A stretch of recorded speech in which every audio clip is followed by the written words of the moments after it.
Welcome back to the KMBest podcast. I'm KMBest. He's Gerry Thompson. We have a lot to talk about. I have sort of staked out a contrarian position on Star-Lord, which means I need to sort of elucidate what the non-contrarian position is. And I'm pretty sure I would describe the non-contrarian position, because I am not a charitable person, as something along the lines of, wah! That is how I would describe the non-contrarian position on Star-Lord. Now, my contrarian position on Star-Lord is there's a point at which it's always hard to be someone who is like good at a skill that doesn't matter. You know, like being good at card games is hard because there's a specific area of expertise where I am better than 99% of the people on the planet. And I don't think it makes me special, but it does mean that I have to talk about things in terms that acknowledge that, right? I have to be like, well, I am, and here's how I see it, and here's why I see it that way. And you actually probably can just listen to me. Like, it feels weird because in the rest of my life, I'm just some fat schlub, right? Like, this is like the one area of like, no, I actually probably should like this specific domain expertise. I do have to talk this way. But it's weird because at the same time, it doesn't matter at all. You know, the person I might be talking down to might be a Nobel Prize winning scientist, you know? They might be a better and more contributing member of society than me, and I've reduced their contribution to wah, right? That's bad. It's hard. I don't know how to ride that line. So I do want to acknowledge that before I get into a whole podcast of me sniffing my own farts. I do want to acknowledge that, right? Like, it's important. I had a friendship end over something like that, where Really? they were the Nobel Prize person in like most things, and then like card games were the one thing where I was like, nah, I'm actually pretty good at this. Mm-hmm. And they're like, nah, but I'm the other guy, therefore shut up or whatever. I was just like, okay. I could not talk to this person. And then it spiraled out of control. It was bad, but don't know what to say. I agree with you. Preach, brother. Yeah. I bring this up to say, not that I am a better person than you for being good at card games. Largely, I think I'm probably a worse person than you, the listener. Yeah, same. Like this is important to clarify. Like, people get this impression where it's like I talk like I'm arrogant. One of the number one things I hear about me as a human being whenever someone watches my content is like, you know, I thought you were a really arrogant jackass at first, and then I stuck around and I realized you were like a real ass dude. And, you know, that's a nice compliment, but it does mean that there's something about me that gives that impression. And I would imagine it's the fact that I interact in this way. This is actually something that I know what I'm talking about in, and I talk like I know what I'm talking about, and that is off-putting because no one likes being lectured, right? Like, it's understandable. And I think that I want to acknowledge before I do the lecture thing that I don't think I'm better than you. I think it's important to acknowledge that. I think I'm better than you at a card game. I don't think it makes me a better human than you, a better person than you. It makes me a goddamn dork-ass loser. But it does mean that in this one specific instance, I do feel qualified to talk about this stuff. And so I'm going to. Yeah, I feel exactly the same.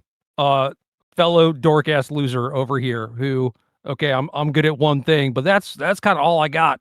Yep. I spent 25 years on kind of this one thing, you know, so I would hope I'm good at it, and I am. But maybe other stuff in my life is lacking as a result. Who knows? Yeah, tell me about it. Hard to say. Yeah. I like, we have two running jokes on this podcast. One is that I don't leave my house, and the second one is that every time I ask Gerry for an update on his life, he says it's the same. Please don't think that we think we're better than you because we're good at card games. Like, you need to understand where we're coming from on this. I bring this up to say that Star-Lord is a really strong card, but people are being really dumb about it.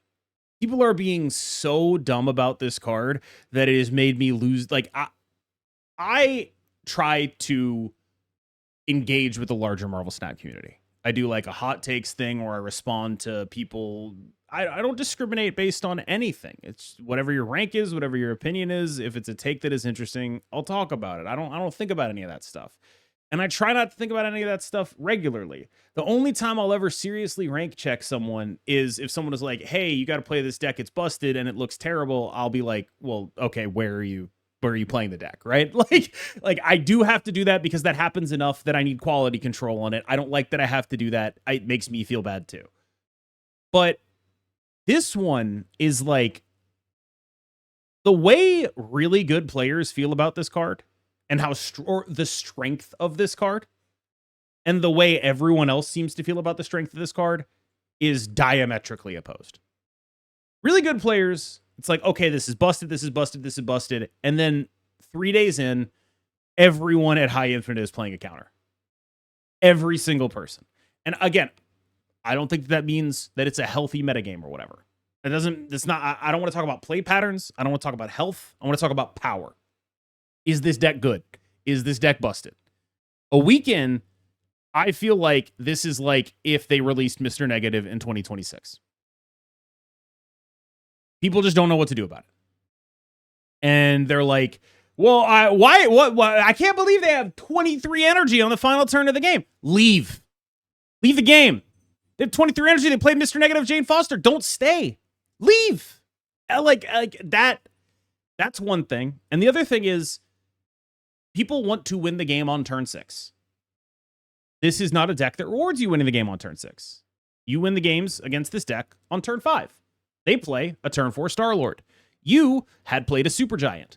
You Cosmic Ghost Rider the Star-Lord, so that when they try to copy the Star-Lord and have 15 energy on the final turn of the game, it doesn't work.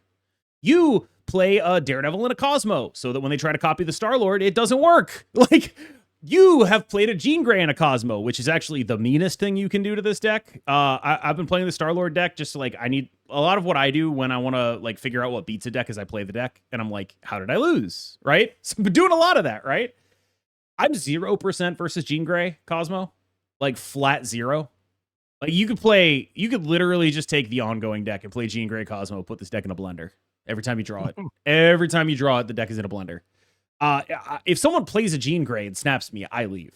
You know what I mean? Like, I have to. I don't know if other people are going to respect that, but at a high level, that's already where it is. If someone plays a Jean Grey on me and snaps, I'm not taking the chance because I'm 0% if there's a Cosmo there. I'm dead, right?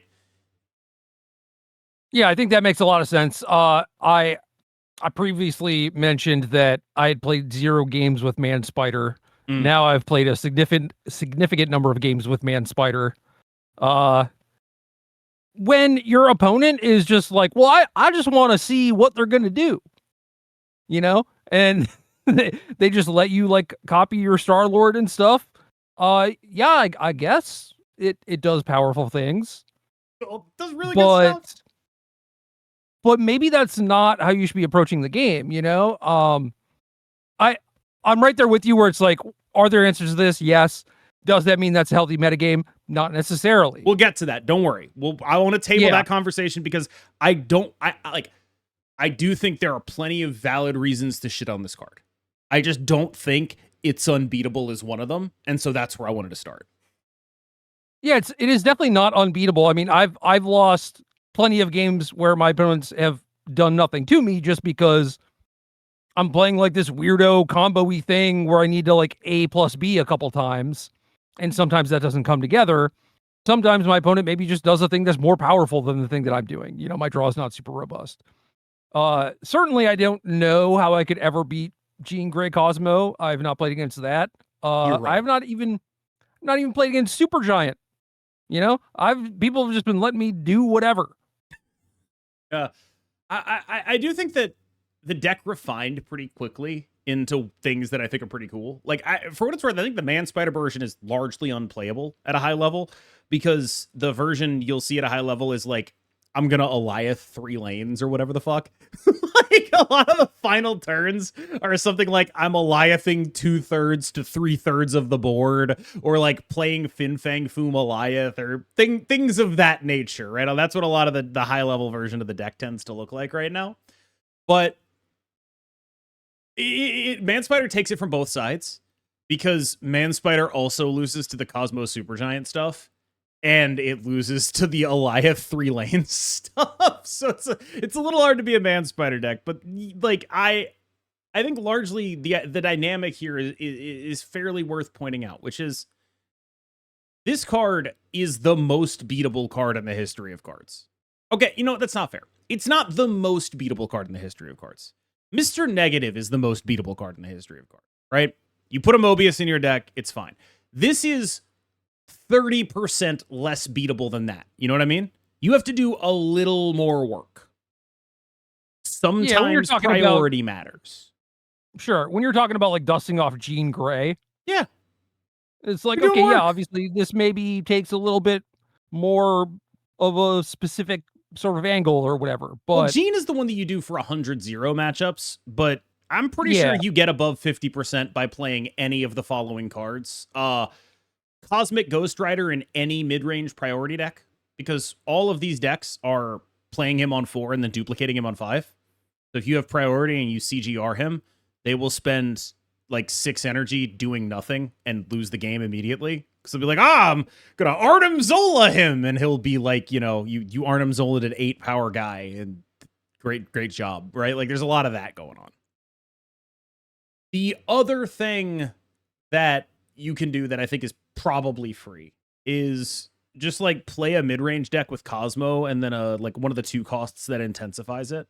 So like Batroc with Madam Web Cosmo or Daredevil Cosmo. That one's pretty free for basically the same reason. You have access to Supergiant, which is also very free. That one I think is a closer to 50-50. It's the easiest one you can do. Like if you just want an easy way to like, I want to play a normal deck against this, you can just put Supergiant, play a Supergiant deck, you're going to be fine. Very easy way to just be like, I'm 50-50 at worst here. There's plenty of like mind games that happen in those matchups because Supergiant decks don't have a ton of power, and you get like these like bluff plays where like you have 8 energy on turn 5, but you're gonna have a normal 6 on 6. So it's like, what are you putting face down? Is that a Zola and a Grandmaster? What is happening here? Do they need to Negasonic the lane? Do they need to Cosmo the lane? All that kind of stuff. That's where you get like the dynamism of it, right? But largely the point is, if you want to beat this deck, you do it on turn 5. And it's a very beatable deck on turn 5. It's to the point that I am playing Daredevil in my version of this deck because 100% of people that try to beat this deck do it on turn 5. And I need to know if that's going to happen. Like, I need to know how this is going to go down, because otherwise I'm going to get my butt pounded by whatever it is that they're doing to me on turn 5. Like, I need to know that if they're putting a Cosmo in the lane that has the Star-Lord in it, that I have to play Absman and Grandmaster on a different lane. I need to know that. Like, that's important information, and my deck loses if I don't know that, right? I think that we might have reached this sort of end of the conversation about how strong this card is. We both agree that it is strong but counterable. Now it's time to talk about all the correct reasons people have to whine about this card. Because there are several. It's weird. There are several. It's weird. First couple days, I had opponents who would like play it on turn 4 or even on turn 5, and it like gives them 2 energy or something. I'm like, oh, buddy, you're not exactly maximizing this thing, you know? So I could see a world where maybe they're not watching gameplay videos. They're just like looking around for deck lists or something. And it's not immediately obvious how you're supposed to play it. If you just treat it like a normal Marvel Snap card, it's not going to be very good for you. And you're going to be like, what the hell? Why'd I buy this thing? So there's that aspect of it.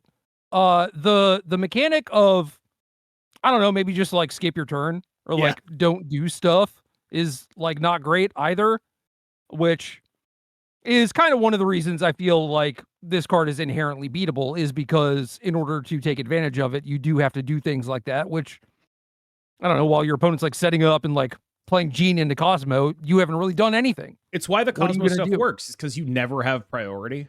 Like, you're just a hard lock to never have it until after your turn 5, which is like, that's why the Alliance stuff is so interesting, right?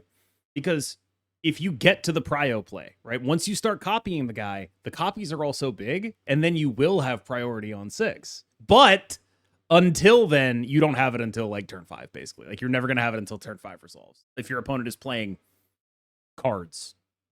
Like Yeah, basically, this is a very complicated and difficult to use card that also ends up being very powerful. And I think it's powerful in decks that are maybe fairly like appealing to people who are not as engaged, where it's like, oh, you can do like, crazy man spider stuff or whatever. I think like people just want to do that. And then it's like, in order to do it, well, yeah, you have to do the beautiful mind on the chalkboard kind of thing. You gotta just be doing like some weird stuff. A deck like that should be more straightforward, I think. Like the ramp deck where you're just like, I don't know, I'll Dragon Lord my shit into play, It's not as straightforward as ramp, I'll grant you, but it is kind of a flowchart deck, right? Here's the flowchart. You ready? Do nothing, play Luna Snow, play Star-Lord, copy Star-Lord twice. That's your flowchart. Like it's literally like your draw is you Jim Hammond on 2, Daredevil on 3, or Luna Snow on 3, whichever one. Star-Lord on 4. And people are I didn't realize I had to explain this one, but I saw people getting confused by it. You always Luna Snow because that's how math works. If you Luna Snow on 3, you will have a 5th energy on 4, so you get that energy back anyway with the Star-Lord. So you're always going to Luna Snow on 3 if you're going to Star-Lord on 4, because the energy you don't skip by Luna Snow is paid back to you the very next turn. The time that wouldn't happen is when you get Killmongered. Basically, never going to play around. Sure. That is how you approach that. I saw some people getting mixed up on that, but yeah, you're always Lunaing on 3. Even when you don't have Star-Lord on 4, basically, it's just because you're going to get it paid back at some point. And also, if you don't have the Star-Lord, then why does it really matter? You're like, I'll top deck the Star-Lord. Don't do that. You're going to play Luna on 3 every time. Anyway, then you Star-Lord on 4, and you do some combination of Absorb Man, Grandmaster, and Arnim Zola on him. That's what your 5 is. Some combination of those cards. That's what you're trying to do. Your backup plan is, if you don't have access to Star-Lord on 4, or you don't have access to any of the copies, is you Star-Lord on 5 and play Fin Fang Foom Juggernaut with your 11 energy. That is how you do it, right? That's the game plan. And it's pretty flowcharty. I'm not going to act like it's not a flowcharty deck. It's like it's sort of like Mr. Negative, but a lot of Mr. Negative's weirdness is bound up in deck building, and you don't have to play him weird on the day.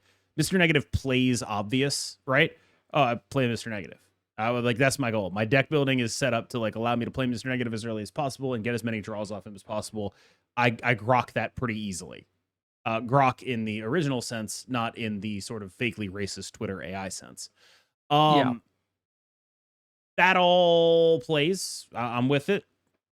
I think that this is a deck that, imagine if the card they released on the season pass was like, it's Black Panther, but it has 10 starting power.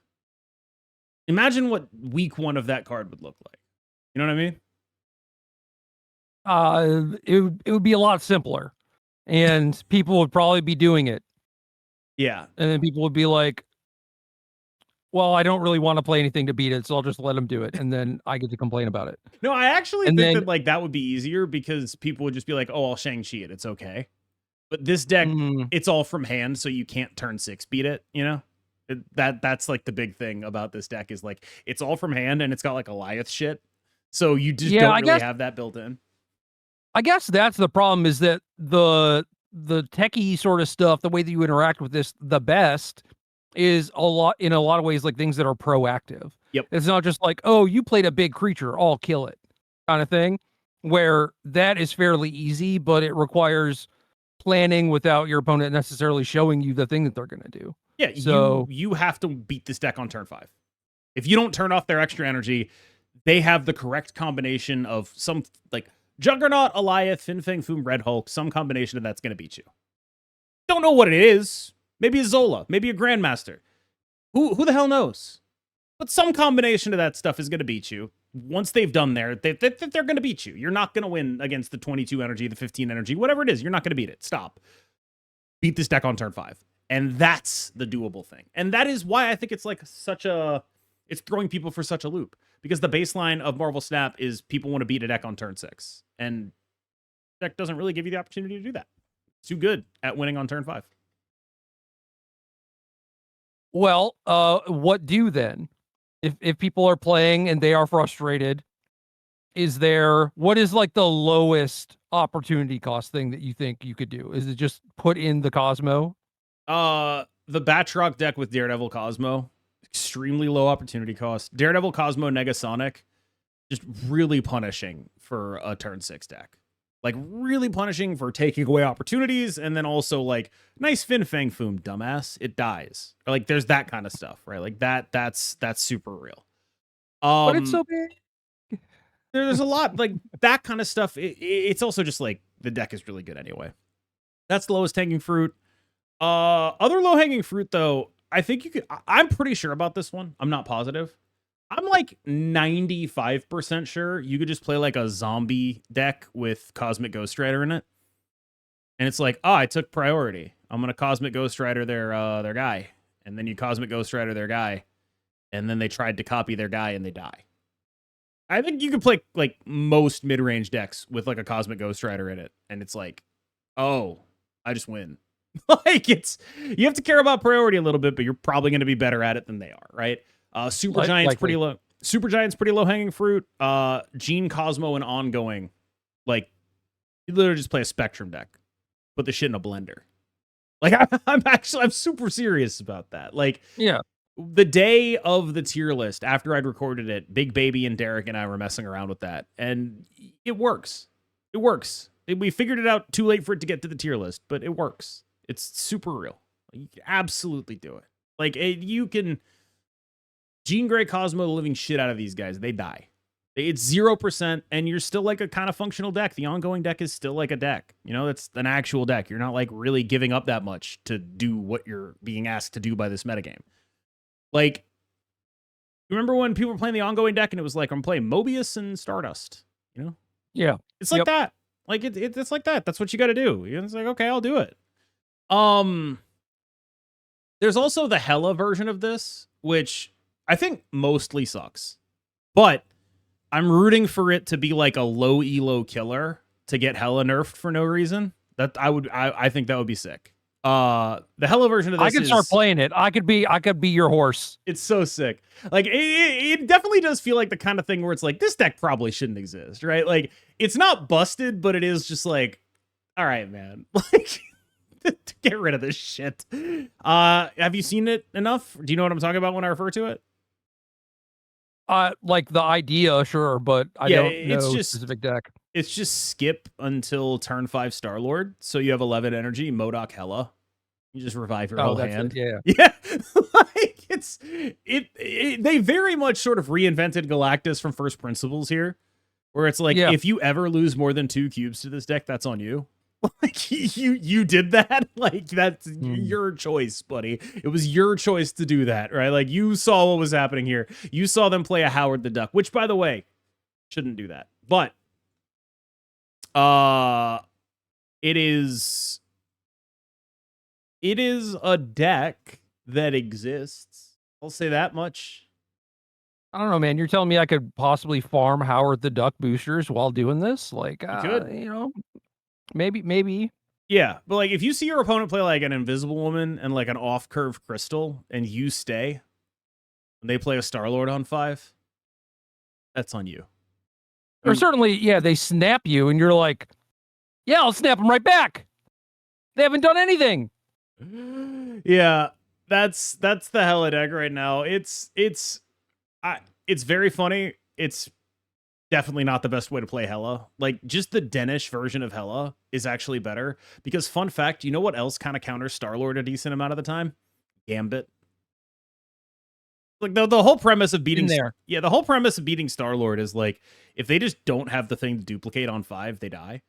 And they don't really play a lot of cards, so Gambit's usually just like, they can just die. They can just die immediately to a Gambit. Like, it's a very real thing. And that deck is also just pretty good at outputting points too. But yeah. Well, this is the, pro tour brain of mine, where you're describing these situations to me, And my first thought is, what is the strongest thing that we can do off of just a one-shot Star-Lord? Do we have to duplicate it? Because a lot of the stuff that you're talking about, it's like, imagine you are playing a deck where you play a Star-Lord, they're like, aha, Cosmic Ghost Rider. And you're like, I wasn't going to do anything with that guy. I was done with him, you know? No, I think that's real. I think a lot of the way you're supposed to play against these counters, outside of the Cosmo stuff, which is unbeatable. I feel like most of the stuff that you're going to be up to with Star-Lord is probably going to get wrecked by Cosmo and not just the Star-Lord stuff. So. Really bad. Like I'm literal 0% against Jean Grey. Like actual 0%. I was wondering if that was going to make her win rate go up, but there are just other decks, you know, where she probably just doesn't do anything. So yeah, it is very funny though. I think that it is. I don't know. I think that this is a situation where there's a lot of reasons to hate this card. It's weird. The play pattern sucks. It's basically like combo version of Sarah. Like anything you're doing with this is just like, okay, I can't like, I think the realist argument against this is like, is it really okay that we have to go out of our way to beat this card the way that we do? Is that something that we're really okay with being like how it is? But I think between a card like this and a card like Sholau, which at no point was I like, I can counter Sholau. At absolutely no point did I think I had the answer to that guy. And at this point, I'm like, I know how to beat this guy. Like, they're very different kinds of cards, but between them, I think I prefer the second one existing rather than Sholau, who was just like, I have decks that I think do a similar thing to him that are similarly powerful, like the Iris Batroc decks. I think those were like similarly powerful. Turns out if you put Sholau in them, they get better though, you know? Like that's like, I didn't have an answer to Sholau the way that you have an answer to this because they're very different kinds of decks. It makes sense. But yeah, like you can beat someone CGRing you by skipping until 5 and playing Fin Fang Foom Juggernaut as your win call. You could do that. The other stuff is like much harder because if you skip until 5 against the Supergiant deck, you die. You get no extra energy, right? The Cosmo stuff just dumpsters you no matter what. Like if they have Daredevil Cosmo, if they have really like Jean Grey Cosmo, any of the like targeted Cosmo stuff, you do not beat that. And that's sort of the space the card has ended up in. Well, that's really cool. Right. So tell me more about why this sucks, right? Like that's sort of what I want to dive into. We spent like 20 minutes being like, stop whining. Now we're going to say like, start whining. Here's why here's the good ways to whine. Well, going forward, it's just going to be this weird thing where maybe enough people adapt and start playing these kinds of tech cards and these kinds of decks where those tech cards actually make sense.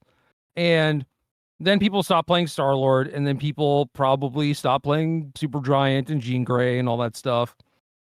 And then there will probably never be a point other than Star-Lord's release where it is as popular as it is now. So this is just going to be a thing that is going to dumpster you on ladder occasionally, and you're never going to have any sort of thing for it. Yeah. I think that's a pretty coherent summary of like why it's okay to whine about this card, because a lot of what happens with me is I'll see people whining for the wrong reasons and I'll get really mad about it, because it's like, I don't want to be put in the position of being the Star-Lord defender. It's just that like people are so wrong. Like I am forced into that position by the vehemence of the people that are wrong on the internet, and they're wrong on the internet in public where I can see them. I can't. Oh my God. I know. The nerve. The nerve. And like, I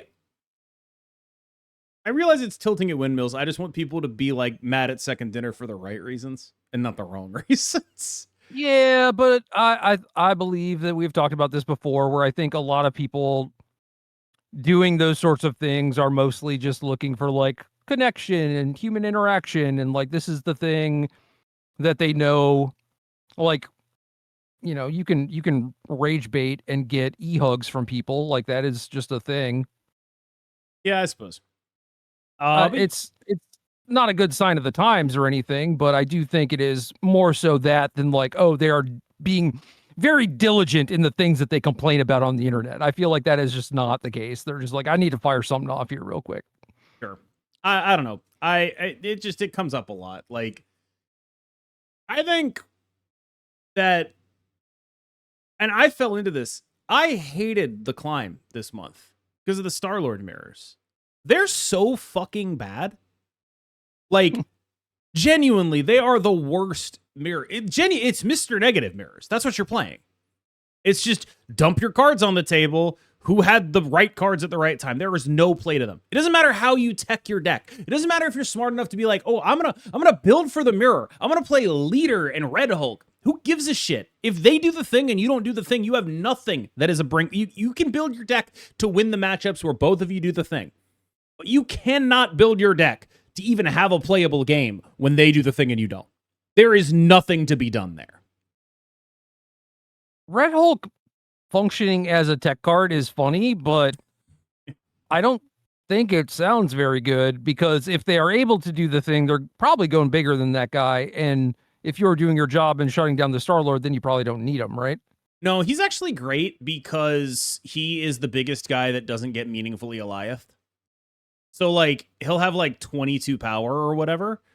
And sure, he'll give up on getting to the 25th power. But if you had him in hand at the beginning of the game, your Fin Fang Foom gets Eliath, and that's 12. That guy being 22 actually does matter. It's real. Like, when you're both doing the thing, if one of you had a Red Hulk in hand from the beginning of the game, that person's probably going to win. Usually, it's the person with priority. Red Hulk is what allows you to win through, like, I'm Eliathing multiple lanes. Because usually the person with priority Eliaths away a Fin Fang Foom, and then wins with, like, their own Fin Fang Foom, or, like, Eliaths away a Juggernaut, and then wins with their own Juggernaut, things like that, right? That's how it typically goes down. With Red Hulk, you are able to counterplay that in a meaningful way that, like, just by virtue of him saying 20 or whatever on the card is good. I suppose I'll take your word for it, but I'm not going to be doing it myself. I'm good. Yeah. It's a weird ass situation, right? Like, I really do hate the mirrors. They really are awful, you know? And 3 days ago or 4 days ago when I was climbing, I didn't have any of these decks, right? I didn't have any of the things that were like, oh, I know how to beat this card. I was like, how the fuck are you supposed to beat this? I don't know how to do it. Within 4 days, we've gotten there. We know how to beat this card now, and I don't feel nearly as bad about the metagame. But I will say this. I think that the early season is probably when the most people play Marvel Snap, right after the reset. And having Probably the true. early season be absolutely dominated by this shit, probably a bad feeling. Probably a bad feeling. Like, it's a uniquely dominant kind of combo deck without a clear answer. And so it sort of feels like you're just getting shit on by people who paid for the pass. And there's nothing you can do about it because it's going to take us a week to figure out what the hell you're supposed to do about it. And it did. We did get there, but it did kind of suck ass for the time when I think the most people play. They should have waited 4 days and then gave everyone a super giant or whatever. Wait, come back. Yeah, I don't know. Log in. You're super giant. It's part of why I think there's such constant season pass discourse, is because if the season pass is good, people, like, the majority of the player base is playing the most at the time when we have the least idea of what to do about it. And so if it's strong enough, people are like, I fucking hate this game. How dare they? They have to nerf these pay to win shits, right? Like, I want to be super clear about this. If you said that in, like, the first 4 or 5 days of this season, I do not blame you. I genuinely do not. If you had never heard of any of these counters and you were thinking that coming into this podcast and you were like, fuck them, I do not blame you. I do not. These counters are all real. You blamed them at the beginning of the cast. You did the crying. Well, I did the crying thing, but I did a wah. Yeah. I do that to sort of drive the point home. Like, it's not to say that you were wrong to feel this way if you didn't know. How could you be wrong if you didn't know? But you are, in an objective sense, wrong. And you know now. And now there's no excuse. You know what I mean? Yeah, I get it. I don't know. I feel like again, Pro Tour brain, high level competitive Magic person. I'm always trying to solve problems. Yeah. And when there is a problem, that's great because I have a clear target, a clear like, hey, you are supposed to like find an answer to this thing. And I think that is a lot of fun for me. And I feel like a lot of people like play against a thing, lose to it, and then are just like, well, that was dumb. And don't go like, I don't know, they're not like curious enough or something where it's like, oh, can I find an answer to this thing? Like, wouldn't that be sweet? I mean, look, I was mad as hell for the first few days of the season. It sucked, dude. Playing these mirrors is not fun. It is so bad. Like, I can't emphasize that enough. If you want to hate on this card, the mirrors being turbo ass, like some of the worst experiences I've ever had in Marvel Snap, that's valid. They are super dog shit. And until we had good ways of beating it, it felt like you kind of had to play the mirror. And if that's how reality ended up, I don't think I'd be making this podcast calling everyone whiners. You know what I mean? But reality didn't end up that way. We got there. It took a little bit, but we got there. And I feel like most times we do get there, though. We didn't get there with Sholau. Kind of. We got a month in, and they nerfed it a little bit. I mean, but we didn't have any. We didn't have any answers. There was never a situation where I was like, "Stop whining about Sholau. Here's how you beat him." Couldn't make that video. Couldn't make that podcast. Maybe you figured out the Jean Grey Cosmos stuff too late. I'm pretty sure Sholau shits all over that. They do play more things. I feel like they could fill cards. Up. Pretty sure I feel like they could fill up the Gene location. Yeah, but maybe you can like Cosmo their emptiest location and then turn 5 Gene it or something. No, I think they put you in a trash. No, can, they still man. go 1+5. Okay, yeah, I think they put you in a trash can. I'm pretty sure you just get dumpstered. The Supergiant stuff was like 45% and jumped to like 55% is what it felt like after the nerf, because Supergiant is like, I'm going to turn off their Sholau combo. And it's like, okay, cool. You turned off their Sholau combo. Great. Are you aware that Sholau is still 22 points? Yeah, it's only half of it. Yeah, it's like, okay. It's good. It's good. It's good. Yeah. Like, you have succeeded in nerfing half the card. Yep. But like, that's what I mean. Where it's like, I don't think I could have full-throatedly said, Supergiant, let's counter Sholau. Supergiant was a good deck, but when I made a video on Supergiant, it wasn't like, we're going to counter Sholau. It was like, this is good into Sholau. You actually we're gonna do our best here. Yes. I could make a video right now that's like, here's how you counter Star-Lord. I might do that. Like, it's very viable. And that, I think, is the big difference here, where it's like, once you start seeing what the play patterns of the deck actually are, that's what you're counterplaying. You're counterplaying the play patterns. You're not counterplaying literally the card. You're counterplaying how they play the card and how they build the deck and all of that stuff. And I cannot envision a scenario where there is a version of this deck that is a popular part of the metagame, and there is not at least one deck out there that is 70% against it. I cannot envision it. If you want to beat this deck, you can do it. I mean, how many matchups generally are like 70-30? That's what I mean. Like, that's the other thing you can hate about this card. The matchups are polarized as shit. Yeah. It either happens or it doesn't. And if it doesn't happen, you don't do anything. And if it happens, well, your opponent's supposed to leave. Like, that's the other. You can hate the play patterns of this card. I will be right there in the trenches with you, you know? If we're going to have a protest about this card, I'll bring a sign. You feel me? But it won't be about it being busted. It'll just be about, like, this guy fucking sucks. This guy, playing Marvel Snap with this card blows. Like, that's...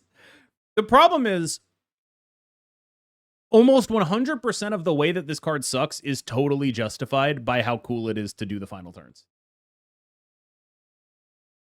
You're playing high voltage on ladder. Yes. Is what it comes down to. Like, it's just fundamentally a cool-ass thing to do. Like, is it asymmetric? God, yes. Is it going to make people retreat? Absolutely. But for many of the same reasons, Mr. Negative is like a fun thing for people to do. This is a fun thing for people to do. I think a lot of the arguments against the card have mostly just led me to come to the conclusion that maybe it is not an ideal season pass card. Not even like the card specifically, but like this type of card. Because I feel like the season pass card sees a lot more play than whatever generic Series 5. And it's like, I don't know, you might just buy the season pass just because the like quote unquote value is high, but you're not necessarily going to get every single card, right? So then more people end up with it. They probably want to try it at least a little bit, and then you end up playing like more mirrors. And if those are frustrating, then it's like, yeah, maybe we should not make it so people are inadvertently walking into this. It is one of the things that I wonder about. I want to say there was like a team answer that was like, we don't really test mirrors a lot. And it's like, I don't know, man, maybe you should. Like maybe on the season pass card, it's probably a thing worth doing, you know? Like, well, yeah, that one specifically, like I said, it feels like there are going to be a lot of people playing it and trying it. I mean, I don't know how much you can specifically learn. In this case, certainly you could be like, well, this just kind of sucks because neither of us do anything and then we do everything. And yeah, that's probably not super fun. It is interesting because it's like, when's the last time they made a Mr. Negative on the season pass? You know what I mean? Normally they are not like that. Like it's like a ancillary piece to a thing or like a Weapon X kind of thing where it's like, this is like card 10 in the deck in an ideal world, and in the real world it's like card 15 or whatever, right? But like it's aimed at being like a card that goes in a deck that exists, but it's not aimed at being the engine of that deck. It's just aimed at being a piece. Or you get like a Show Lao, which is just like a really good mid-range card. Those seem to be like the two genres of season pass. And it's like, when's the last time they did a Mr. Negative? I thought about it. And it's another card that had a lot of the same dynamics. And I don't know if this comparison is going to scare people or not, because I definitely don't mean in terms of power. But the card I thought of was Loki. Where that was the one I thought of too. Yeah, the mirrors are just irredeemable dog shit. Like it's the worst thing on the planet. And they also intensify the feeling of the power of the card because like you're both playing collector, and so like you're just Lokiing Lokis forever, and it makes the deck feel way stupider than it is, and the deck is already stupid. Like all of that stuff, right? And in this case, that dynamic is neither of you are interacting with each other. It's just two ships passing in the night. And so it's just you two throwing your biggest haymakers at each other. That makes the deck feel more stupid than it is, because it turns out you can actually interact with this deck pretty profitably. But that's sort of what I thought. I was like, maybe they just can't make those cards season pass cards ever. You know, like maybe it's just like always going to be ass if they do that. Yeah, like what if every season pass was just Zombie Galacti? I don't know. I think maybe they're allowed to do it once, but like once a year. Yeah, like once a year they're like, let's do this. But yeah, I think a combination of factors here. Like we just came off Show Lao, who was undeniably a 5-star season pass. Like that guy was, I don't know, it's hard to use the word busted because he wasn't like Loki good, but he was the best thing in the game. That's what he was. He was the best thing in the game. And I think it's fair to call that card busted, even though it existed in, you know, to quote Kamala Harris, it existed in the context of all the things that came before it, you know? Show Lao's a stronger card, but maybe not a more broken card, is how I would phrase it. Output here is higher, but yeah, deck is worse. It's flatter for sure, yeah. Right? Where it's just like this kind of does the same numbers every game, whereas Star-Lord is just you could kind of do exponential things, and it all just depends on how free you think it is going to be in terms of like, is my opponent interacting with me or not? Yep. But yeah, like this is a worse card than Show Lao, but it is a card that can have stronger outcomes. Like Show Lao needs to counter this card if it wants to beat it. That's meaningful, right? Yeah. Like that's a meaningful thing. But I feel like next month, even assuming, you know, nothing happens to Star-Lord or Show Lao. Yeah. I feel like Show Lao is going to still be seeing a decent amount of play, and maybe Star-Lord won't. So there is, I think, a distinct possibility that this deck has a 45% win rate in 3 weeks. Not because it got nerfed, but just because it does. Like, there's a distinct possibility of that. I think I'm somewhere. I had it like 30% this card needs to get nerfed, 30% this card is totally fine, 30% it's like actively bad in a couple of weeks. Like there's a very real chance of that, you know? It's that happens kind of naturally. I mean, to some degree, people get better building around the card and playing with the card, but the more impactful measure, I think, is people, especially for a card like this, people get better at playing against the card and building their deck to beat the card. That is more impactful in terms of like what closes the delta between percentages. And it's just a lot more doable with this than with Sholau. There's a lot more shit you can do. Yeah.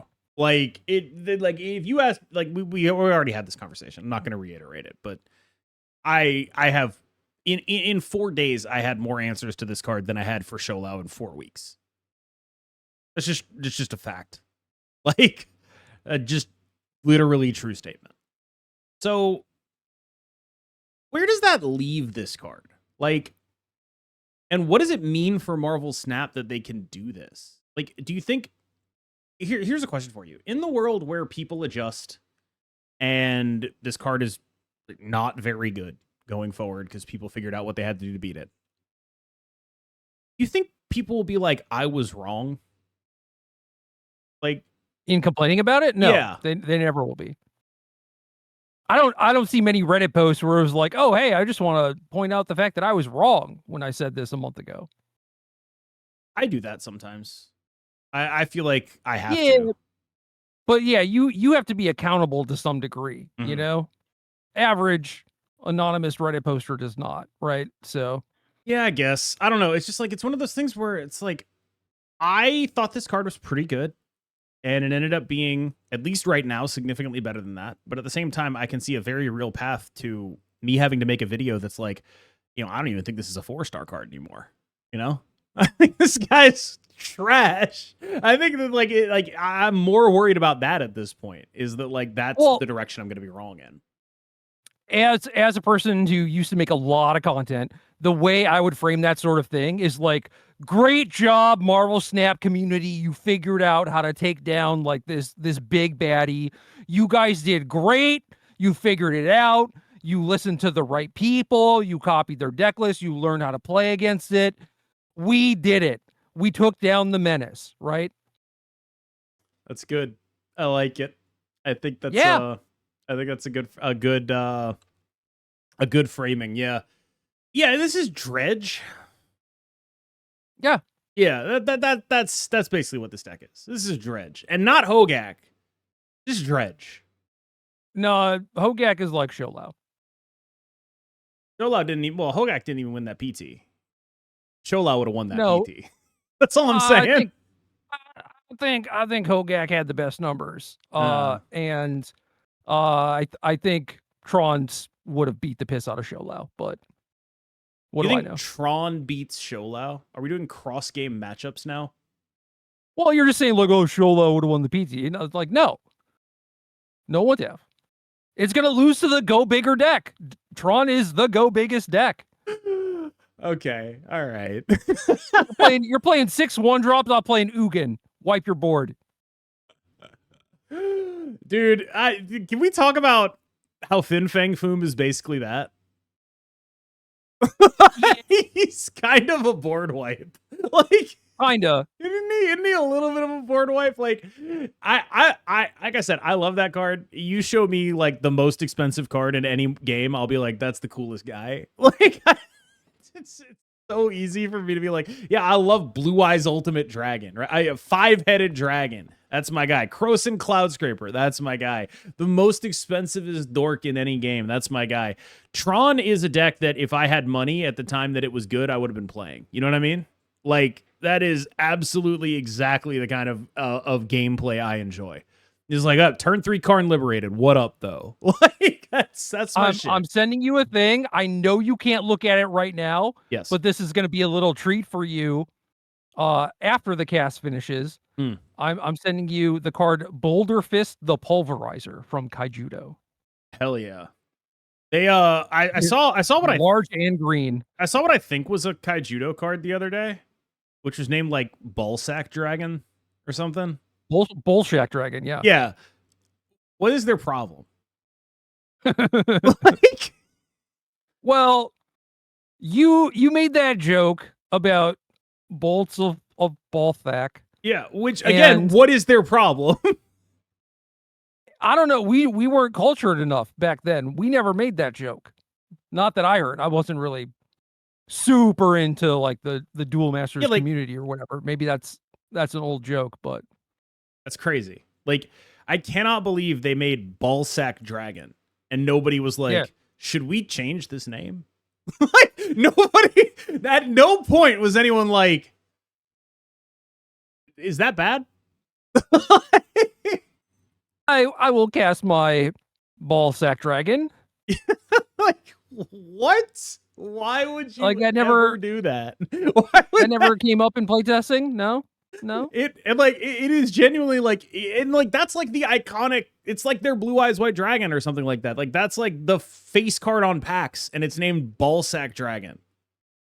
Yeah, that was their Shivan Dragon, man. Yeah. What the hell? How did you do that? How is that possible? I don't know. Ballsack is a worse name than Shivan for sure. Yeah. Ballsack, it's bad. It's tough. I thought it was a joke. No. like that was like the big scary dragon in the early set. Dude, it was named Ballsack Dragon. It's so cool because they did it in Duel Masters, and then when they rebooted it into Kaijudo like 10 years later, they brought them back.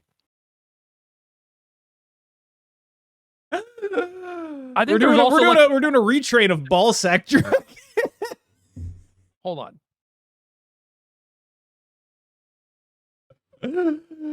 That rocks, dude. It's so sick.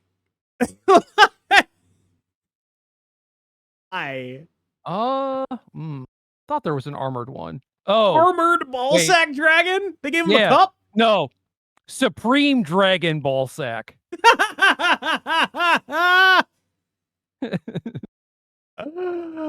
Oh my god.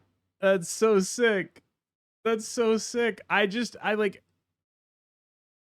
Marvel Snap made that mistake with Bolts of Balthak, but that's like a Marvel thing, right? It's like you incorporated Marvel's 60s, like that was before people were vulgar enough. That was back in the good old days when nobody would ever make a These Nuts joke, you know? Those pre-Snoop. And I feel like it's just kind of unbelievable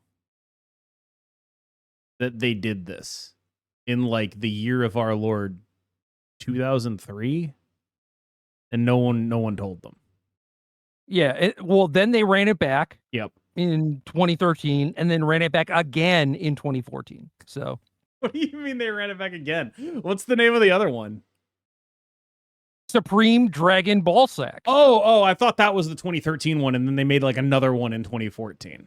No, they rebooted the game like entirely, where it was like, okay, we had Bullshack Dragon, we'll just bring it back. Gotcha. Okay, yeah. And then they made like a super shiny one. And why hasn't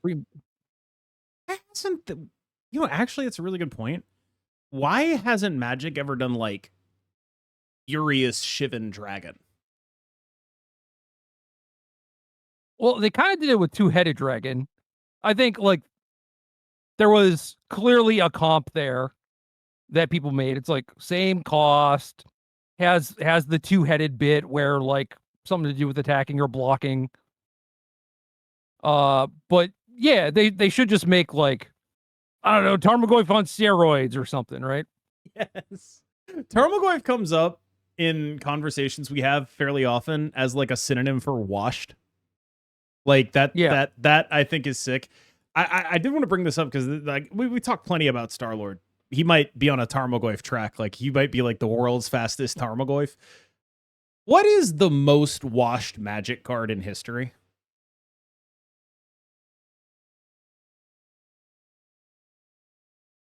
Well, to be washed, ideally it would be a thing that was at one point good or strong. Right. And Goyf definitely fits that. Goyf was the guy for 5 years. Yeah.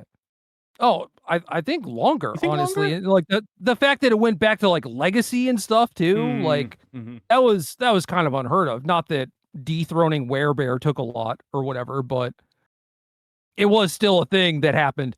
I think it's something like Jame Day Tome. Oh.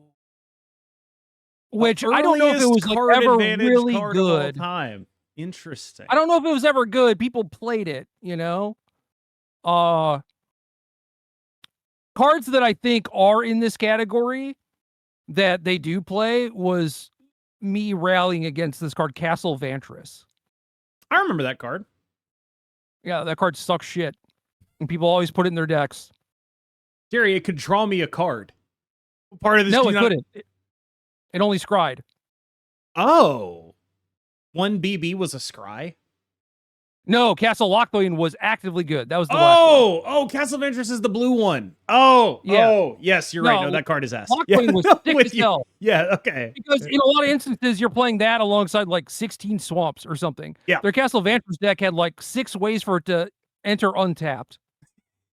And so it was like this ETB tap land where you could dream that it would not screw you over, but it probably would. And then you're only activating it in games where you're losing badly, and it doesn't do anything to get you out of that. Yeah, but that's not really what washed is. You know what I mean? Like that's like the Star-Lord comp, right? It came pre-washed. Like that was the thing. It was so bad, and people were just like, "Oh, I like taking game actions it's or whatever." Pre-distressed jeans. Yeah, you bought some ripped jeans. You ever had an old person ask you like, "Hey, why your pants have holes in them? Like, why do you buy clothes that are ruined?" That's you. That was me asking the children about Castle Vantress. Oh man, I like that I was confused because I got it wrong, but I was right that the card I was remembering was good. So, yeah, I like that. I feel like I have like X amount of ball knowledge left in me. It was touch and go, and you talk about washed. Like I'm pretty washed at this point. That was certainly the best one of the cycle. And so to be fair, that one does still see play in Pioneer, and people still do the same thing where they're like, I play 5 swamps or whatever. And it's like, God damn it. I understand that Lochthwain is good, but could you just not? At least it's going out of your way for a better card. Yeah, it is. It's kind of justifiable, you know? But yeah, I don't know. That's just not what I think of when I think of washed. I think of washed, it's like you used to be great and now you are just abysmal. Like Peyton Manning's last year. Peyton Manning is one of the best quarterbacks to ever play the game of football. The best to ever do it. His last year, he could not throw a ball more than 10 yards. His brain was all still there. His arm was not. He was unbelievably washed. Great example of a washed player. Kevin Garnett, one of the best players in NBA history. I am so high on Kevin Garnett in like all-time rankings. He only has 1 ring, but I think he was absolutely up there with people like Tim Duncan who have, Tim Duncan has 5 rings, played on a much better team most of the time. KG was an unbelievably good player. Went to the Brooklyn Nets, was like 37 years old.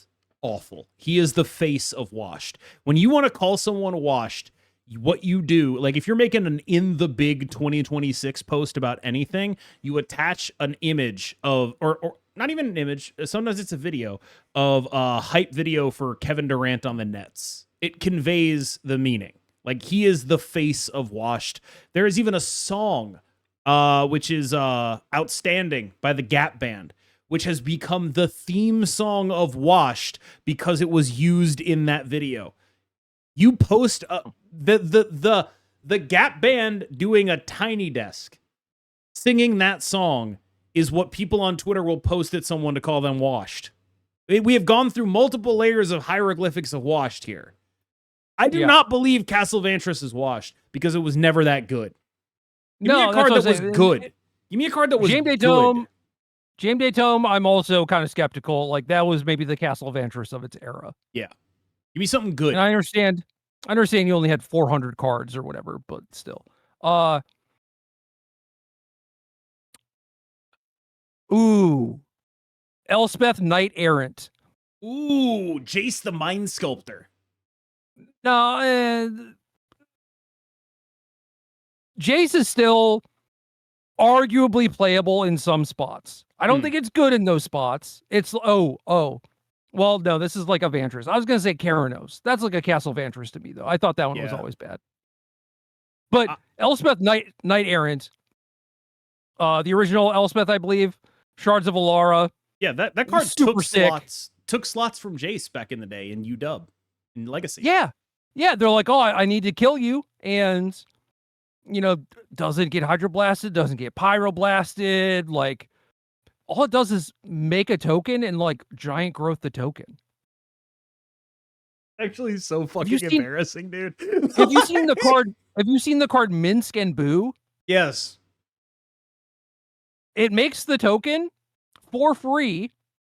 If your token dies, it makes the token for free.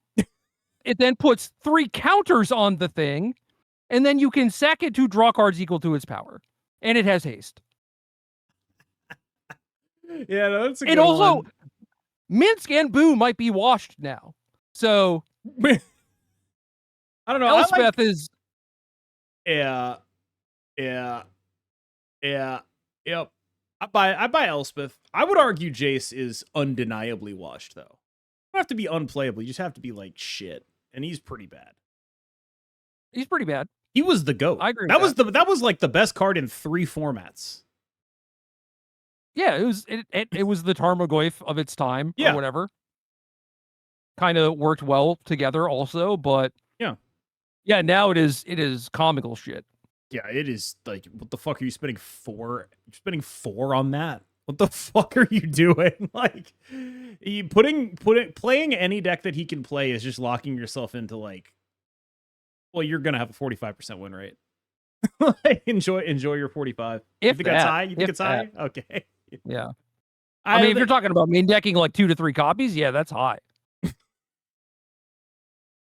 How the mighty have fallen. But yeah, he was that was the guy for a while.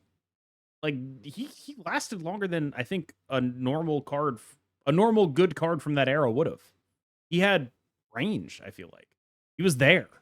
Like, I bet if you check a price thing for Jace, it was probably still going up until like 2018. You think I'm pushing it with 2018? Yeah, that's pretty far. I don't know, okay. But until I mean, the card was like solidly $100 for a long time. Yeah. Same with Tarmogoyf. Yep. I was a little scrub back in the day. I had 1 copy of Jace. Did I have a Jace? Odd card. I opened a Jace in a sealed PTQ. All right, man. So do I need to ask if you won? I did not win. I lost. It was something like 9-round Swiss only LCQ to get into Pro Tour San Diego, I think. And I lost playing for the invite. So bad times. Yeah. It's crazy to hear that stuff because like every post I see on Twitter is like, I just qualified for the Pro Tour. I just won my RCQ. It was 18 people. It's like, all right. Yeah, mine was 19. Yeah. it's all like that now. It used to be like a PTQ would be like a hotel ballroom. You know what I mean? It'd be like 100 odd. More than that, you know? Yeah, I mean, the RCQs are very much just like you gotta pay your dues kind of thing. You gotta put your time in. Make sure you have a weekend off. Yep. Go beat up some kids, take their lunch money, and then you can go to the RC. It must be a blast for you. Bullying kids and then conceding to your friends in the top 8. It sounds fun. That's mostly what I do, yeah, because I don't want the slots, but this one I did actually. So yeah, you just qualified to the RC, didn't you? Yeah, my RCQ last weekend was 19 people. Like you were very close to nailing it. But my friend qualified. He lives in Northern Virginia. The tournament's in DC, so he's gonna play.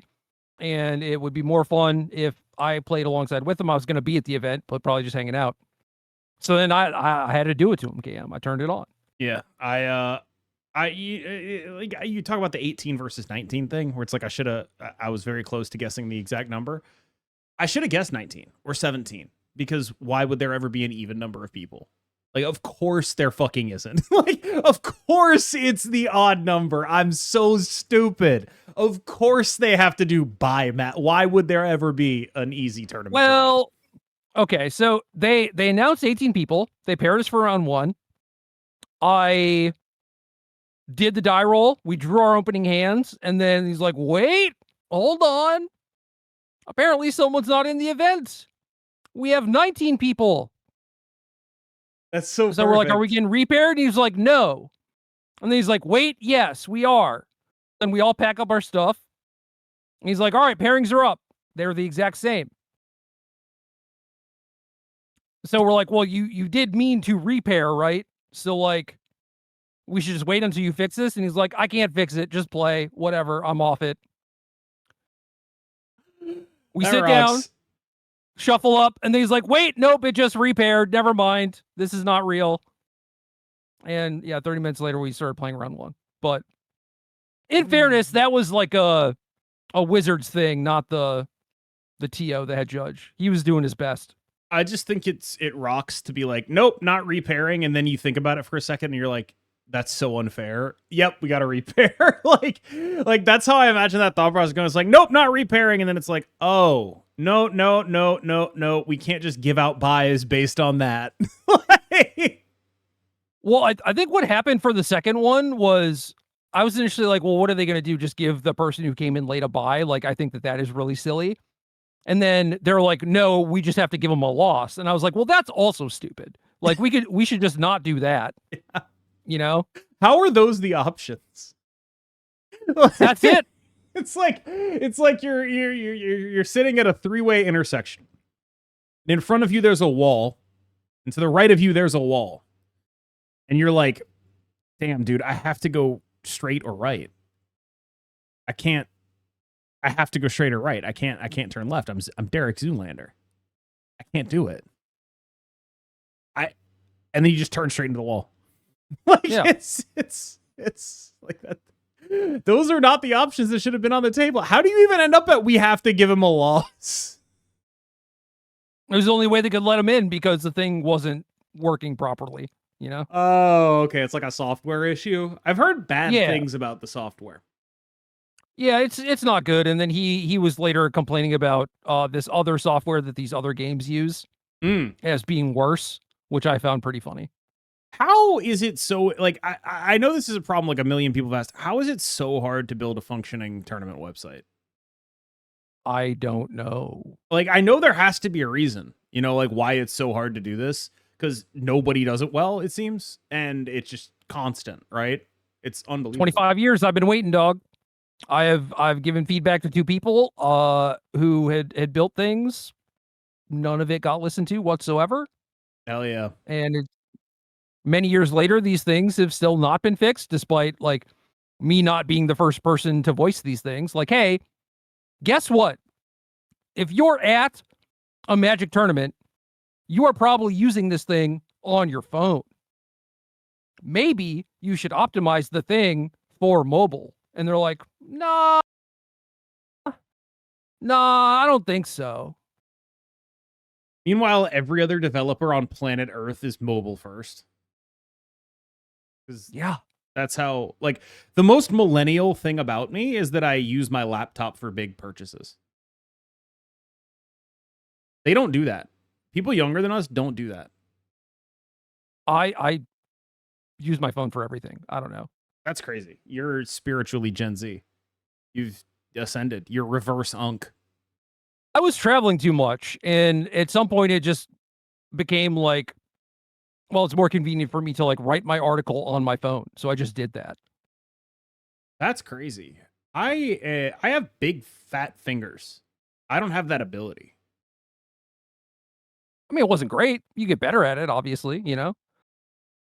That's still crazy. That's a remarkable skill set. Able to write essays and articles on phone is kind of like a 1 in 100, I would imagine. I just don't think there's a lot of people that do that. It just takes practice. That's it. I mean, practice and maybe hatred of yourself. And I had time to acquire an abundance of both. So respectable. I think the bad tournament website thing, and I guess like this does apply to other games because like no other game really has a good one either. But it does kind of go back to what we were talking about before, where it's like, yeah, like you're really good at Snap and I'm like really good at Magic, and that does not make us good people. If anything, it makes us worse people. And I think that a lot of that is at play here, where it's like, who is going to be the person making these websites? It is people who are like way too entrenched into one hobby. And for some reason, it just makes you completely like ignorant to everything, where it's like doing actual development work where anyone else would say, hey, mobile first, especially in this use case you're talking about. Everyone is going to be using their phone for it. Like maybe you should have, I don't know, an application or something. And they're just like, not our people. Our Magic people are just in there with their desktops or something. I don't know. It reminds me, there's an author, a web novel author whose work I enjoy. His name is Wildbow, John C. McCrae. One of his websites for where you read the book is non-editable, so he can't go back and fix typos. And the way this happened is someone approached him who was like, hey, I work at like one of the 5 biggest companies in Silicon Valley.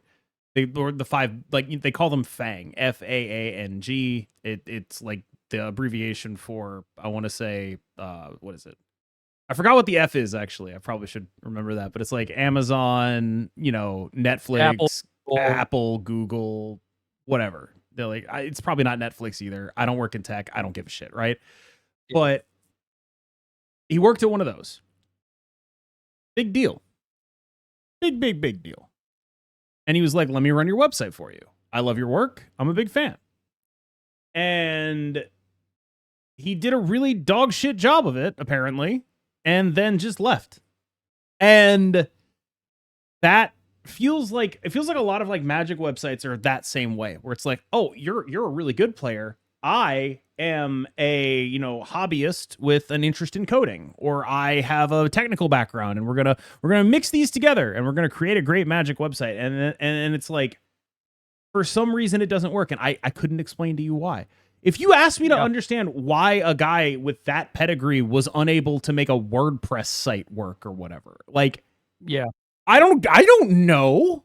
Like, I have no idea. But it just seems like every time that kind of thing happened, where it's like, I'm a hobbyist, I'm a professional, let's get together. Or not a hobbyist, like, I'm a professional in tech, I'm a professional in hobby, right? Magic, writing, whatever. I've never seen it work, and I don't know why. It doesn't make sense, because with that all would be our powers combined, surely we should be able to make something great. But that would be exactly my thought process. Is like, that's the exact thing. Why does it not work? And I've never seen it work. It's never happened. Scryfall, maybe? Scryfall's good. Scryfall's really good. Yeah. I think that's the only time I've seen it happen. Like, that's not a pairings website. But like, that is, yeah. Like, when I think of like community projects that are like, here's the people in the community, and here's the hobbyists with the background in tech from outside of the community, I've almost never seen it work. Yeah, I love how Scryfall was created, super late in the game too, because Magic's official offering for this service was complete dog shit. Yes. Scryfall is a website where you can look up Magic cards. Seems like that should exist already, right? It is shocking how bad everything else doing that is. Like, unbelievably bad. Incredibly and impressively. And Scryfall's really good, so shout out to Scryfall. I mean, like Elo Project also, if you want to count that, but I feel like Elo Project is less a website and more a web page. I feel like it's I don't know, it's kind of like a porn site, because I feel like it's where people go to masturbate. I thought you were going to say it's a porn site because it looks like it was designed in 1995 because it looks like it was designed in 1995. Well, that's... But no, that is kind of the beauty of these things, is that like it's substance over style, right? And they do the thing that they are meant to do, and they do them well. Sorry, my cat just jumped on the table. That's what that expression was. I think that's valid. Scryfall manages to get the style very right, though. It's minimalist, but it's definitely stylized. It's very great. Well done. It's very well done website. Elo project is just like, this is like fancy spreadsheets. That could have been a GeoCities page. It could have been on Angel Fire. You could host that in 1994. Go back to the beginning of Magic. Would have been fine. I'm not saying like, oh, it is technologically advanced. I'm just saying that like it does the job that it is supposed to do. It is just simple. How do you feel about like Melee? I've never used it. Dog shit. It's that bad? Dog shit. Complete dog shit. That bad. Damn. Yes. I knew it was bad, but I didn't realize it was like UI UX is awful. Mm. They take basically a 10% rake on every tournament for every person's entry. Bracket. Fuck, hit me up. I want to work for that. That's There are just like crashes that you might expect, but like sometimes it just like inexplicably like doesn't work either, and when you're round 5 of a tournament or something, it's like, well, what the hell are we supposed to do now? Because we're kind of just hoping that this thing would work, and it just doesn't. How do you compare it to the Wizards stuff? I think the Wizards thing, the companion app, is attempting to be as low frills as possible, and to that degree where it's like if you're playing in a tournament, it has 2 tabs. It has the match that you're playing and the current standings. That's it. But it also has a lot of those same problems, and like that was the stuff that they were using to try and like repair the tournament. And it was like, oh, it just refuses to. Yeah. I feel like a lot of the times you hear things about the companion app, they're not related to the app, they're related to running a tournament in the app. Does that make sense? Yeah. Like, you hear a lot more stories like the one you had where it's like, this thing just doesn't work, than you hear like the UX is terrible or anything like that. You just don't hear that about the companion app nearly as much, I think. Well, I think the worst part about the companion app is that it tries to do other stuff. They're like, oh, well, like, whenever I log in, it's like, oh, go play Commander at your local store or whatever. And it's like, I don't want that shit. Get it out of here. Yeah. And I certainly don't use their store locator for anything, because it's just like, oh, do you want to play Magic? Here's literally every Magic thing that all the stores near you are running. And I can't filter by just RCQ or whatever. I'll say this one. If you live anywhere in like a even slightly remote area and you go to your LGS, well, there's only like 2 in like the entire fucking 30-mile radius you're in. You probably know that already. You know what I mean? Right. Like if you're in like even like a fairly medium-sized city, like by the standards of all metropoli, like let's say like, you're a city of like 1 million people or whatever. There are, I don't know, 6 LGSs maybe. Like it's, I mean, I have at least that many in my radius. Yeah. There's more. I don't know. But, maybe the maybe companion it's just like stuff is like, the companion stuff is like Monday through Sunday. A lot of these stores just list like, oh, here are hours open to close. We have open play Commander going on. And it's like, I don't need to know about, you don't need to list that for every single day of the year. But Gerry, someone might click it. So they do. It's optimal for their business to list it, unfortunately. What happens is I don't click on anything, actually. Well, I get the hell out of there. It's an incentives problem, right? Like all the stores, they're like, well, I have to put all that on there, because if I don't, my competitors will do that, and then people will think they can't play at my store. And the app is like, well, more people are using our app. That's great. Look at all the play we're driving. And the users are like, well, I don't give a shit. Like what you've actually done is by following your incentives, you've made the app worse. Yeah. And realistically, the better way to do it is like find in my instance, like the local Richmond, Virginia area Magic Discord. So that's for anyone listening who's like, I would like to annoy Gerry Thompson in digital person. Make sure you hit up the local Richmond area Magic Discord and harass Gerry Thompson. Good. It probably won't work very well. You can also just join his Discord, right? Like, yeah, you could do that. I'm not hard to find, but you join my Discord. Yeah, I'm in there. Get these stupid like @mod messages that I have to remove the red dot from, you know. I actually forgot you were a mod. I'm not gonna lie. I totally spaced that. I was like, oh yeah, Jerry's a mod. Yeah, sure. What the I fuck would if not for those dots. Yeah. I'll give you a different role. I'll make like a podcast role, and I'll give you the podcast role, and then you won't get the mod shit anymore. I completely forgot.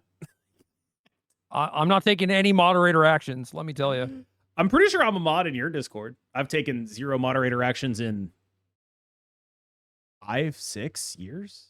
7? Not true. You talk in the mod only chat. Because it's like the people that you know. And yes, those are the only people I know in your entire Discord is all the people who've been there for like 8 years. That's it. But that's not a mod action.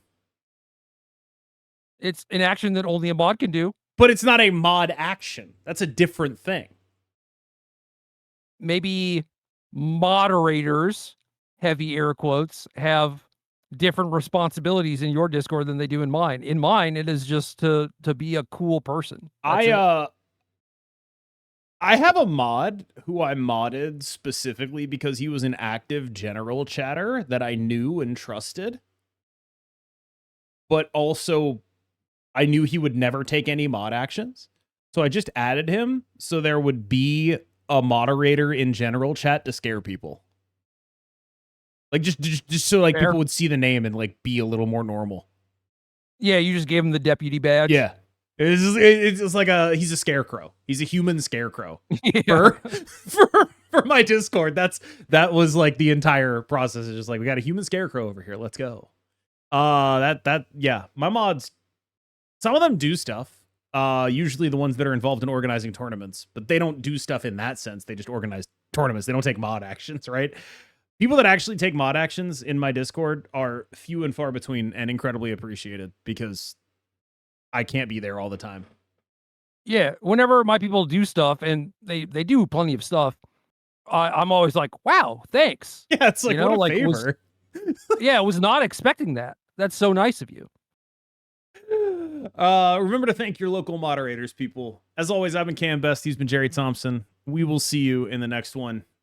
Stay frosty. I don't have like a, stay thirsty, my friends. Do the Dos Equis. You know, stay thirsty. Drink water. Later.